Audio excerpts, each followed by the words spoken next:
All right, so just wait a couple of minutes maximum for attendees to join from the previous session. Okay. Then I'll introduce you to Okay. start. Okay, thank you. Thank you.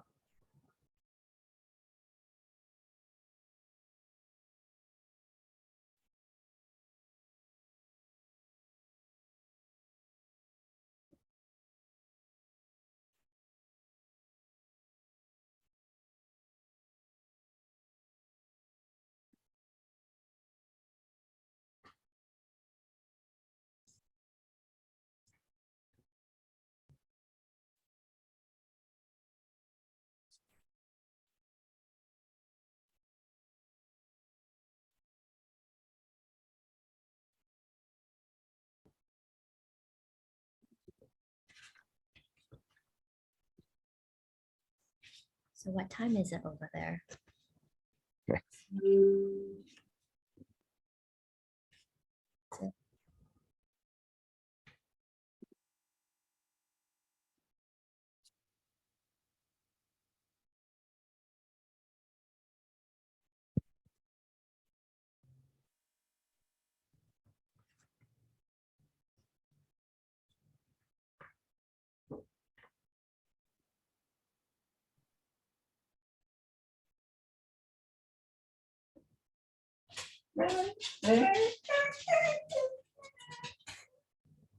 Sorry, that's my dog. No worries. All right. Hello, everyone. Thank you so much for joining us, and welcome back to day 3 of the Global Conference for Diaspora Networks in Science. So far we've navigated through pretty different diaspora networks, and we've talked about a lot of interesting topics about migration and all that. And within all this interesting discourse, we have to talk about what scientists do when they actually have to migrate to different countries. And with that, that gives us a great introduction to our workshop now, titled Immigrant Workshop Tips for Those Who Just Moved to the US or are thinking about moving. This session will be recorded, and it's my honor to present to you the host. She's originally from Taiwan, but she is now an immigrant in the US, Audrey Chu. Audrey, the floor is yours. Thank you. So hello everyone. Greetings from Los Angeles, California. Welcome to my workshop for immigrants today. So it wouldn't be completely focused on just for scientists. It should be for everybody. Um, Either you just moved to the US or you're considering moving. I will be sharing with you some helpful tips so you can suffer less. If you're hoping to get some legal advice out of this, you will be disappointed. It won't be covered as I'm not an attorney. And sorry about my dog. She's very excited because there's a squirrel right outside my patio. So just ignore her. Um, okay. A little bit about me and why you are listening to me today. So I was born and raised in Taiwan, and I moved to LA by myself almost 10 years ago when I was 28 for graduate school. I received my work visa 1 year later, before I even graduated, and then got my green card in 5 years. I was with McGraw-Hill Education. It's a textbook company for 6 to 7 years as the analytics manager and a user experience researcher. And then in 2020, I started my own online coffee business. Now I'm just about to start a new job as an e-commerce manager to help an international company expand in the US market. Why I mentioned the timeline here is because my journey was a lot smoother than that of other people's that I heard. I didn't think there was anything special actually about my experience until people told me it was unheard of. They were amazed that I got my work visa before I even graduated and that I got my green card in 5 years, which was shorter than the amount of time it takes for others who share a similar background and took the same route. I receive a lot of help and I acknowledge that I am definitely privileged.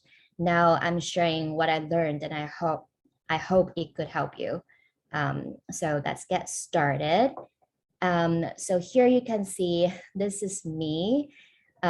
Just got to the new environment because I moved to LA by myself. I was completely away from my support groups. Next, I got dumped by my then boyfriend, who I thought I would marry. I was so devastated and got pushed into a very dark place. New language, of course. First time driver. Public transportation in Taiwan is really awesome. So I never had to drive until I moved to LA. And then culture and different way of thinking. I grew up in Taiwan. It's a very westernized country, but my culture is still very, I mean, relatively conservative and uptight. And then food, one of the sacrifices you have to make after moving to another country for sure, being away from your comfort food. And then high self expectation. I was constantly frustrated by my learning speed. Let's say even I just start learning something new today and I would be like, oh, you should have been fluent yesterday already. So this, I'm sure you can relate. You're at a conference and I'm sure you're probably all overachievers. Um, and then scary stories. We all have a lot of well-meaning friends and family who share scary stories to make sure we stay safe. I didn't dare to be out at night the first few months because I was living in downtown LA, which is not a safe area. So I'm sharing this to show you all, these are all the challenges that I face, and I probably forgot some, um, just to give you an idea. So this was totally me. I don't remember how many times I sobbed in a shower at the beginning. It took me at least 5 months to feel like myself again, and once a year of struggling to feel at home, and maybe another 3 to 4 years to finally feel comfortable in my own skin. Um, but the challenges also made me learn a great ton, and I cannot wait to share them with you. So moving into the agenda today, there are 4 parts. The first one would be, self-esteem, and then making friends and adapting to the local culture. What you focus on is what you get, and then body language. There are things that I learned and I wish I had known them earlier so I could have suffered less. There are other things that I noticed I did differently from others, and they were crucial for my journey. So now let's dive in. The first part, let's talk about self-esteem. So for a lot of us, we lost our self-esteem because of our language ability. My self-esteem was at an all-time low after I moved to LA. And if you were like me and a lot of other people who I observed, we tend to pretend we understand what other people are saying. And we just, just smile, nod, and then yes, yes. We pretend because we don't want to embarrass ourselves by showing people we don't understand what they're talking about. I mean, it's normal. But look at it this way, when you are back home speaking with a teenager and he or she uses a term or a slang you've never heard of, would you think it's embarrassing that you don't understand what he or she is saying? No, right? We all know languages are constantly changing and evolving. So it's totally okay to ask people to explain things to you when you don't understand. If you pretend, you'll be losing the opportunities to learn. Uh, Next, many of us will want to apologize for our poor English. My parents have done it. An excuse about the trucks outside. Yeah, I'm very close to a major road in LA. So my parents have done it. I myself have done it too.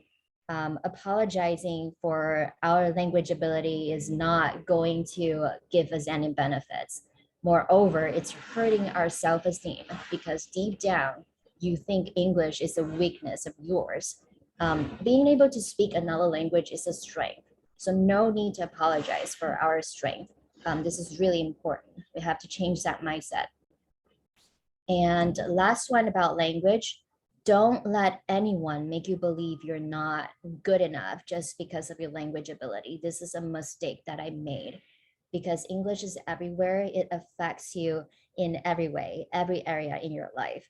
I wasn't as fast as my coworkers at work, um, and I wasn't as fast as my classmates at grad school. And without paying attention to this, I let myself believe I wasn't as good as everybody else in every area, which cannot be more wrong.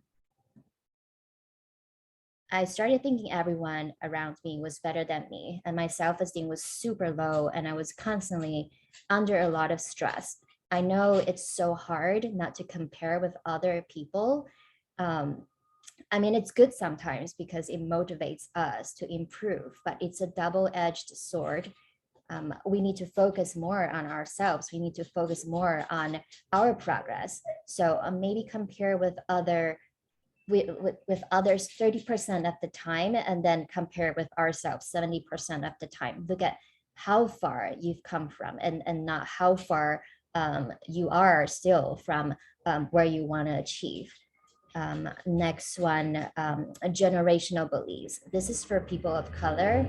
um, I grew up in Asia. I don't know about other Asian countries, but I was raised to believe Western countries are superior. This is going to sound ridiculous, and I know this topic is kind of sensitive, but even my dad thinks white people are superior. And it's sad that this idea exists in our society, but it's unfortunate and even tragic if we subscribe to this mindset. It will affect our behaviors, it will affect how we interact with other people, it will block our opportunities. I know this because I used to believe that.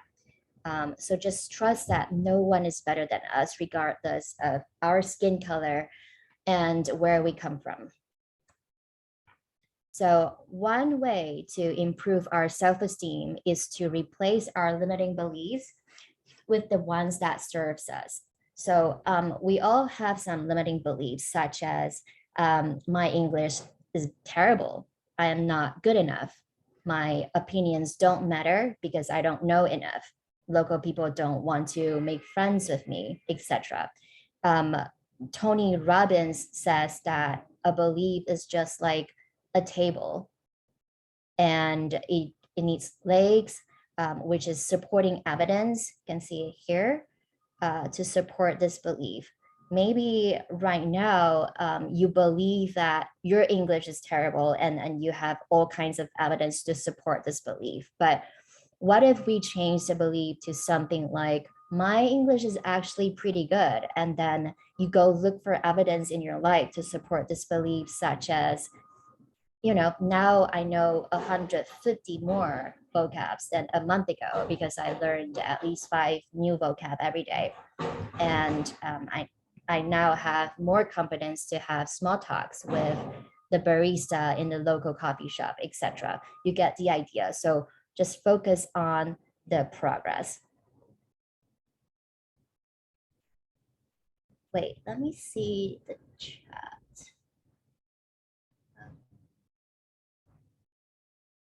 Sorry, I can't see the chat. No worries, And Audrey. It's okay, you could proceed. Thank you. okay. Thank you. So another way to improve our self-esteem is to create our own motivational toolbox. I got this idea from Jamie Kern Lima. She's the co-founder of It Cosmetics. And this toolbox has 2 sections.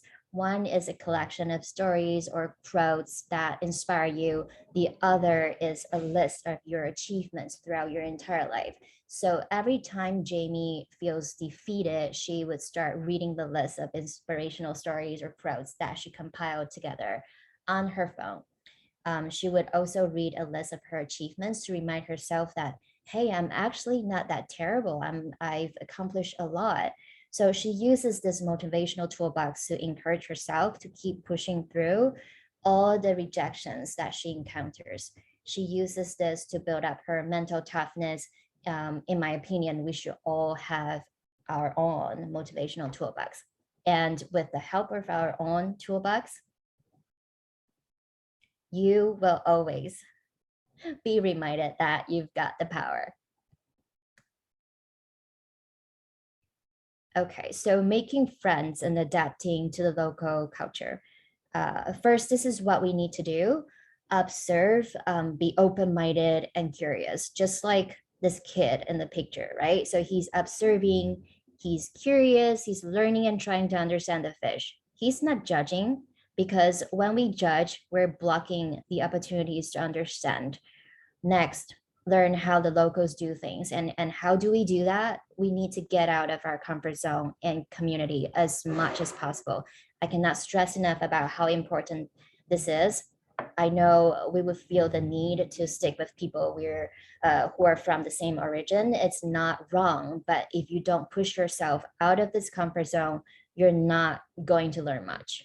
So go to different events, try different experiences, and explore different places as much as possible.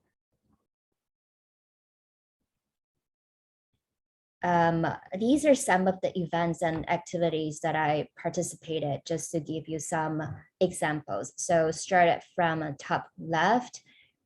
This is me. I went to India to attend a wedding. I was getting a henna here. Bottom left, I joined an auto workshop for women because I knew nothing about cars, and I didn't want mechanics to take advantage of me.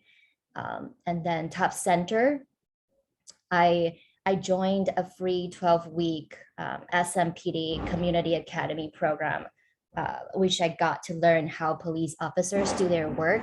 I met with different teams such as SWAT team and undercover detectives. I visited a prison, even did a ride along to handle cases with officers.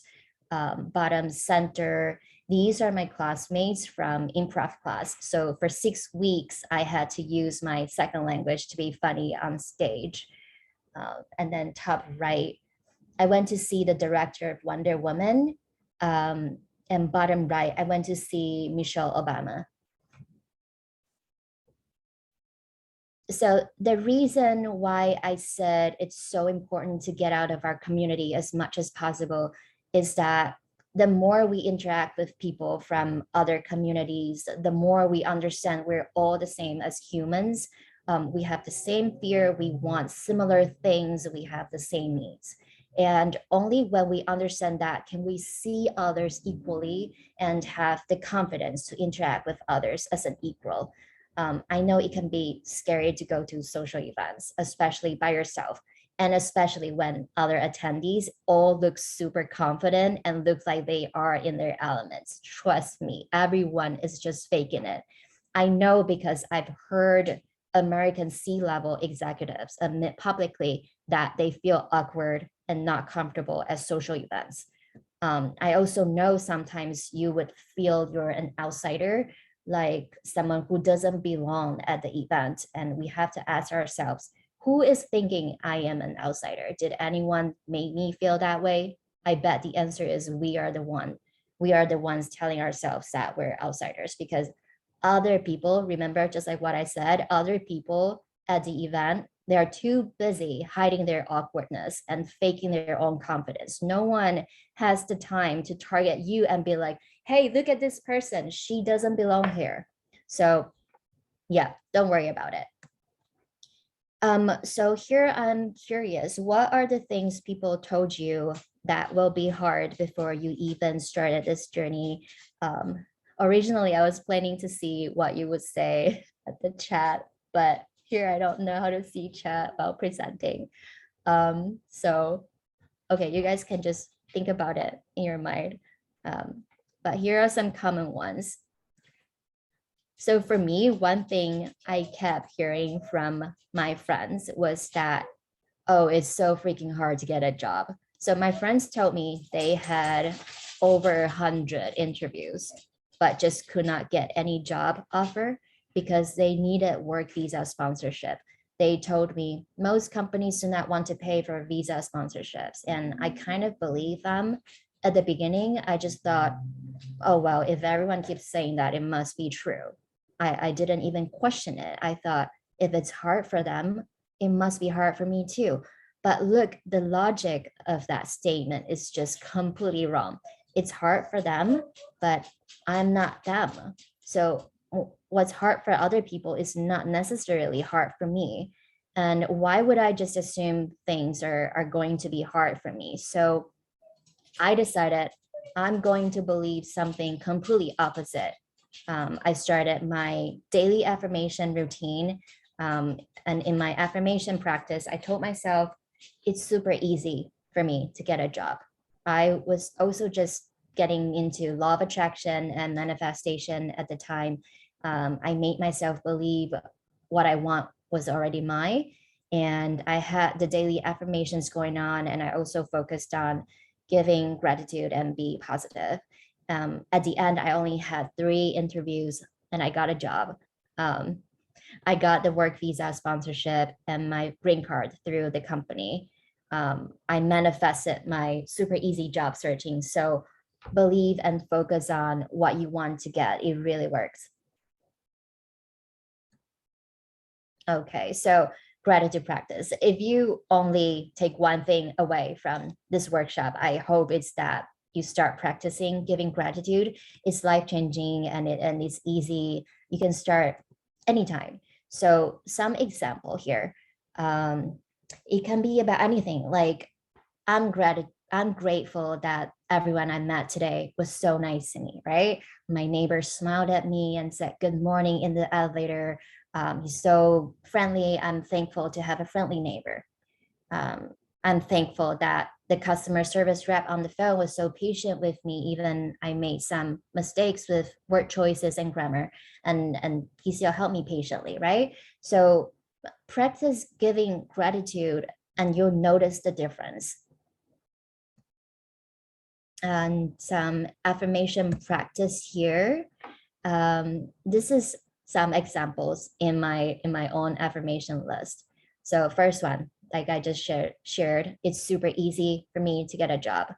And then the second one, English is my language. I started learning it when I was 6. So I mean, on and off, not like only speak English, right? So when I was 6. So I basically had been speaking the language my entire life, only missing 6 years. English is my language. So I use that to kind of like rewire my thinking. And then the third one, I'm so happy and grateful now that I'm easily attracting. And then you can just put whatever you want to get there. And then so this is the last part of this workshop. This is the body language.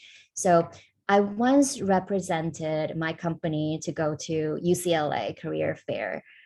It's a place where many different companies have a booth, and UCLA students can just go talk to people from the company they are interested in and hand in their resumes directly. It's a good opportunity for job seekers to leave an impression on hiring managers. So I was there at the fair as the only Asian employee from my company. When Asian and international students saw me, they all walked beeline towards me. I asked some screening questions, and if they passed, I then passed their resume to the hiring manager. And these students, they all had really good GPAs, like 3.9, 4.0, really impressive. So at the end of that career fair, I noticed that hiring manager left some notes on the resumes that I passed over. I saw timid, I saw so-so communication skills, and he ended up picking someone who had 3.2 GPA, but was pretty social and personable. Um, at the end of the day, people want to work with someone who they can easily interact and feel comfortable being around. And how do you get the confidence to interact with the locals naturally through what I shared earlier, through making sure our self-esteem isn't affected by our language ability and past programming, through regularly pushing ourselves out of comfort zone, through pushing ourselves to go to social events, etc. And if you just don't feel confident, just fake it. Strike up a power pose, the Wonder Woman pose. A study done by Amy Cuddy shows that our body language, how we carry ourselves, affect how we feel. You can watch her TED talk. So next time when you don't feel confident, just try the power pose. And then the next slide would be the Q&A section. Let me stop sharing and maybe I can see my screen. Oh, you know what? Actually, I have the last slide.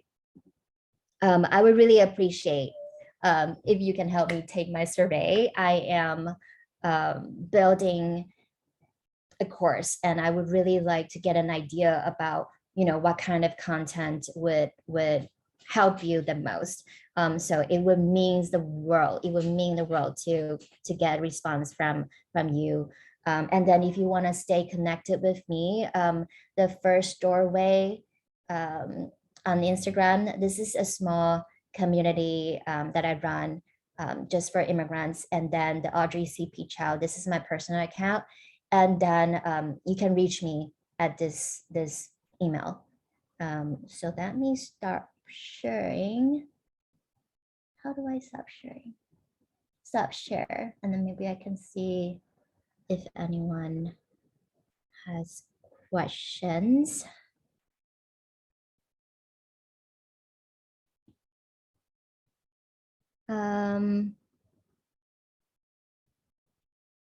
Okay, thank you for the comments. Does anyone have questions for me? Actually, you don't have to type. You don't have to just type. If it's possible, you can just show yourself, and you can just talk. We can just have a conversation. Doesn't have to be that formal. Audrey, also, if you'd like to share the link to your survey in the chat for easier access. Oh, right.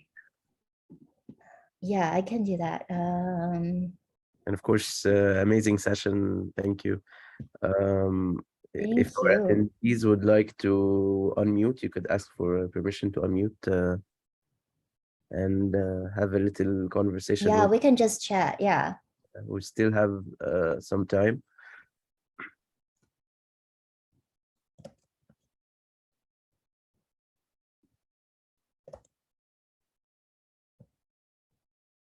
Oh, okay. I just shared the link. Oh, everyone. Yes. Apologies, not very tech savvy here. No, it's okay. Okay, so I'd like to encourage everyone to fill in the survey for Audrey. Also, do you happen to are you active on LinkedIn or Twitter so we could shout out your work? Or not really? Well, I'm not really using Twitter. I do have an account. I just not, I think the last post, it was years ago, probably. Okay, Um, no and I worries. do have a LinkedIn profile, but I don't check it regularly. So the best way to stay connected would be just through my Instagram and my email. Uh, All right. did you experience imposter syndrome at your workplace? Um, oh my God, for sure. So Martha, thank you for your question. For sure, for sure. And I guess so. Okay, um, the new method that I started this year. I don't know if you know Mel Robbins. Let me Mel Robbins. So she wrote a book called The High Five Habit. So this year I finally started this work of working on my own self-worth and self-esteem. I dig into that even more, and self-love, self-acceptance.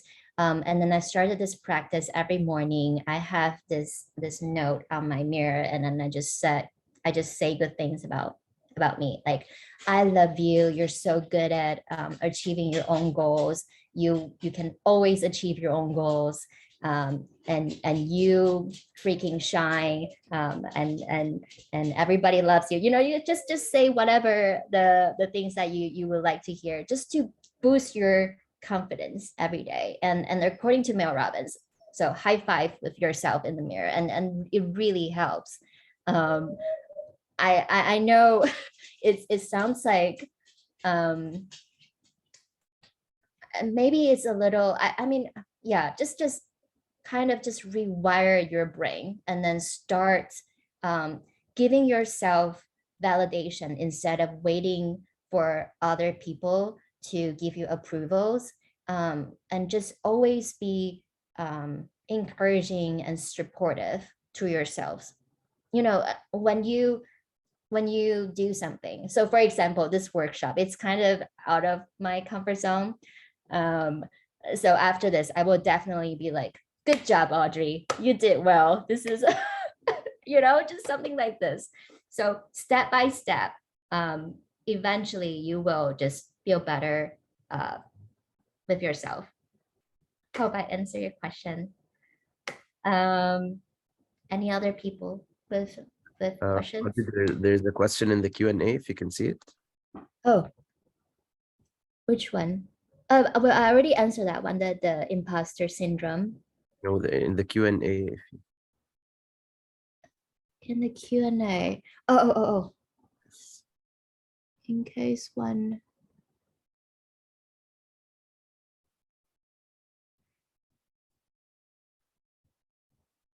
On the mental health side. So, okay, the mental health side. Let's see. I guess. So before getting into the mental health side, there are, so, you know, I look into other immigrants and look at how they deal with discrimination situations. There are three ways actually. So the first way would be just, you know, just say nothing and then, you know, just avoid conflict. And then second one, it would just be like the comedian Kumail Nanjiani. I don't know if you know about him, the stand-up comedian. So he would come up with something absurd to counter the rude things people say to him. And then the third one, this is what I learned from a very wise book called, is it The Four Agreement? Something, just don't take anything serious, don't take anything personally. The third one, that is so zen, and I don't think I've got to that level yet. I've done the first way, you know, just completely say nothing and just walk away to avoid conflict. You know, the Asian upbringing always want to be harmony. But after that, I felt terrible about myself for not standing up for myself. So it really depends on your personality. I think after that experience, I just choose the second way, just always come up with something absurd, and it's kind of funny to counter the rudeness. So for example, if someone tells me, go back to your own country, and then so then you can say something like, you know, just kind of agree what he's saying, what he or she is saying, and then say something absurd. So you can say, actually, I've been thinking about it. I am just saving up to buy my plane tickets. Do you want to chip in to help me get my plane tickets sooner? You know, just something funny. And then he would be like, oh, I don't know what to say. Yeah. So the mental health part. So I've done the second way too. And once I did that, I feel so good about myself. I mean, I was still not happy when someone was being rude to me. But I feel powerful for standing back up. You know, I feel powerful standing up for myself. And yeah, did I answer the question though? Wait, who's the person answering that? Who's the person asking that question? An anonymous question, actually. Did I answer your question? I hope I answer your question. The mental health side. Well, okay, I guess it's really broad because you will also need to work on your self-worth. And our self-worth is connected to mostly just the outside circumstances, like our achievements, how much money we make, our job title, how big our bank account is, our social circle, who who we know, right? It's linked to all the outside and our appearance for sure, like skin color, right? And if you learn that your self-worth is actually that it has nothing to do with all these outside things, it should be about yourself, about like a deep knowing of what you're capable of, and what you choose to believe and how you react to things. And it shouldn't, like, so that being said, if you have a very solid self-worth, and you just have that faith in yourself, when you encounter this kind of bad situation, when someone just target you based on your skin color, based on your appearance, you're just so sure about yourself, and you wouldn't be affected too much by that, and you'll just understand, oh, that person is just ignorant, and you're so better than that. um So Thank you. yes. Glad that I answered the question. Okay, so we have Abby that would like to talk actually, but just please bear in mind that we only have 2 minutes. So Abby, that Oh, I will okay. unmute you now. The floor is yours. Just have to unmute. Yes. Hi, can you hear me? Yes. Yes, hello. Oh, thank you, Audrey, for sharing your personal experience. It's Of really course. empowering for people like us who are immigrants in the US. And precisely my question is, what advice do you have for someone who, as an immigrant, is trying to navigate moving from academia to industry or just trying to change career path? Change career path. So what kind of advice are you seeking? Can you In be terms more? of Yeah, Okay, in terms of all you've had over the years is just teaching experience. And right. now you're going to an industry that is focused on clinical research, for example, or Ah, diagnostics, and they are asking for all these soft skills and art skills that you literally were not using in the mm-hmm, classroom. mm-hmm. So I would encourage you to reach out to people in the industry that you want to get into, and even people who are who have the positions that you want to get. Just be brave and then reach out, and don't take it personally if people don't reply your cold email. And if you're at school, you can just use the school network, right? I think people are usually more friendly to people in their alumni network. Have you ever tried any of these? Yes, I actually go Yeah, to conferences and I talk to people. right, Yeah, I do. right. So did you, so that's a very good start, right? So you get their contact info, and then you can ask them out afterwards. Ask them out to have coffee one-on-one. And then this is how you build a closer relationship with that person. Okay, thank you. Of course. Thank you, Audrey, so much. Thank you. One of the most interactive sessions we've had on the conference. Oh, really? That's good to hear. Well, thank you guys so much. Thank you. I hope it's helpful. And please help me with my survey. Thank you. Will do. Thank you so much. And to Thank our you. attendees, we have a very special keynote starting right now. Please join us. Thank you, Okay. Audrey. Thank you. Thank you, Al. Thank you for your help.